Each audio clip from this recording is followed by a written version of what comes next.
I've been making Everything in the Forest is a Forest for the last 5 years, and it's completely changed my creative practice and also my life really.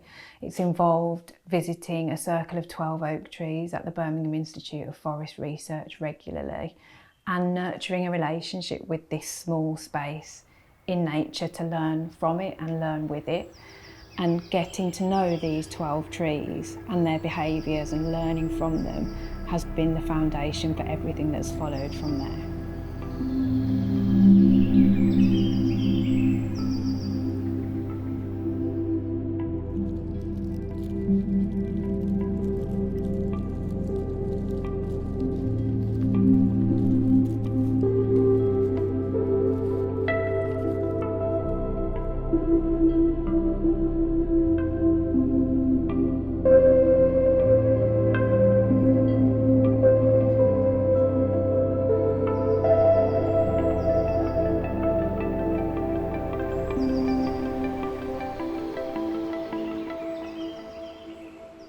The trees thrive in communities through the symbiotic relationships they form.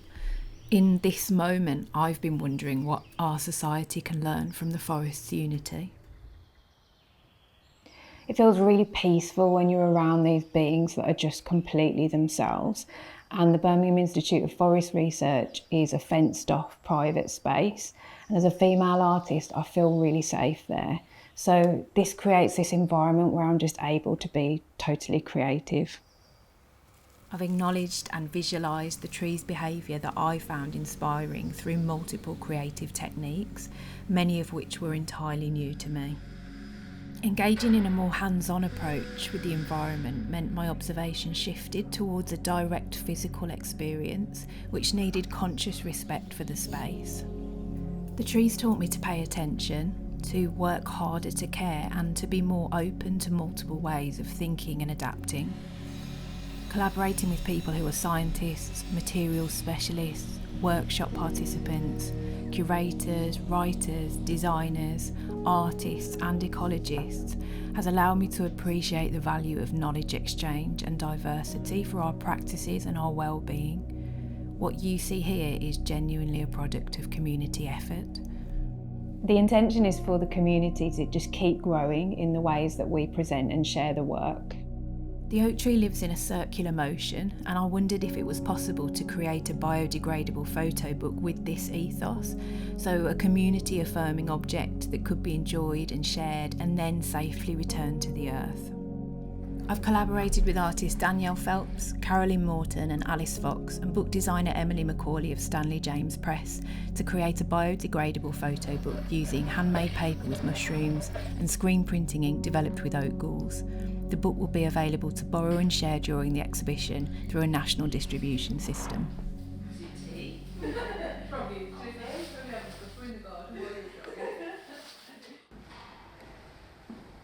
When producing the exhibition with Impressions Gallery, we've made our decisions with environmental consciousness. We've thought about principles like recycling, reusing, repurposing, and collaborating with other organisations who are striving for change. Some examples of this include printing onto paper made from waste cotton from the fashion industry, making frames from reclaimed scaffolding boards and teaching other people to do the same, and producing recyclable photographic prints. I see this as a growing and evolving process that changes as we work together and take responsibility for our actions. When I begin with the material and environmental relationships at the centre of my practice, the work becomes a friend of that, it becomes shaped by it. What might seem like starting with an endpoint or an outcome and working backwards is actually starting with the material or the environment and working forwards. The trees that I've worked with are 180 years old, so they were just acorns when photography was invented, and it's been such a privilege to spend time with trees that have witnessed all of that history.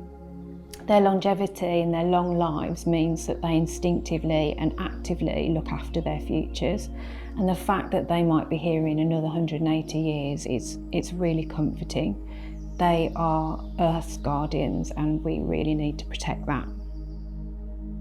When I go down that path of trying to embody arboreal behaviour, there's no logical way to go back.